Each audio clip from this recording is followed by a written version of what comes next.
बिस्मिल्लाहिर्रहमानिर्रहीम। YouTube स्टैकी kitchen में सबको खुश आमदीद। आज मैं बीफ पुलाव बनावन लगी।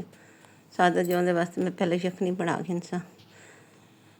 बसल, थूम, सुक्का गरम मसाला, जयफल में ज़रा तोड़ के पाए। 1.5 किलो गोश्त देती।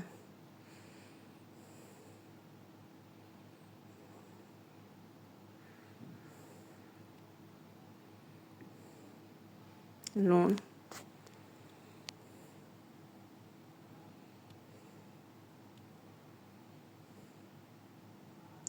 एक बार गोश्त गलन तक प्रेशर दे देता है।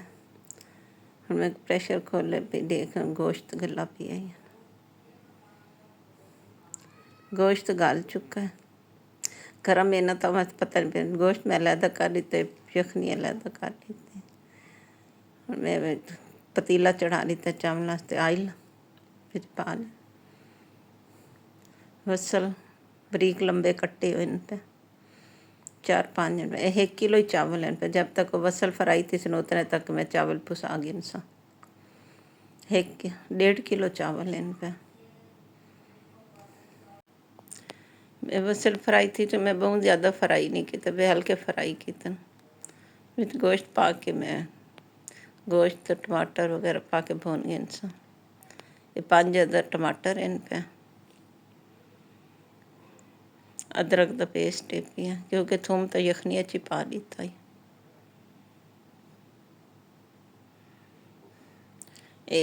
किशमिश पे जेड़ मैं तो पुसा के रख रही थी क्योंकि उंदे ते मिट्टी आती वो लै वने। विच मैं जीरा वगैरह पा लीता। गोश्त भुनी चुका यखनी विच मैं पा ली सा। 1.5 डब्बा मैं पानी का पाई, जितना चावल आन पे उनके पे अध पानी पा लीता। 1.5 डब्बा पानी, 1 डब्बा चावलों का ही 1.5 डब्बा पानी का पा लीता। साविया मिर्चा मैं भी साबित ही पाई हैं।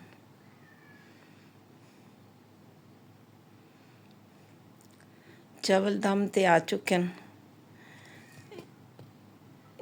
मैं तवा रख दी दम देवन वास्ते। रुमाल के बगैर मैं दम देने उत्ते रुमाल रख दिता है। 2 मिनट दम आए तो हुण मैं दम देखण लगी हाँ। चावल पक के तैयार थी चुके हैं। गरम गरम तो जुड़े हुए चावल होंगे, जिस वेले थोड़े हल्के हवाड़ा निकलते तो वेले भाई खिले खिले चावल थी बन। ये खिले खिले चावल पक्के जुड़े हुए नहीं हैं पे।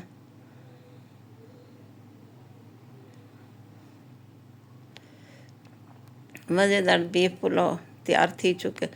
अगर मैं बीफ पुलाव पकावन का तरीका तो आपको पसंद आए तो मैं अपनी दुआएं याद रखाए। मेरे चैनल को फॉलो शेयर तो सब्सक्राइब कर दे। अपने दुआएं याद रखाए। अल्लाह हाफिज़।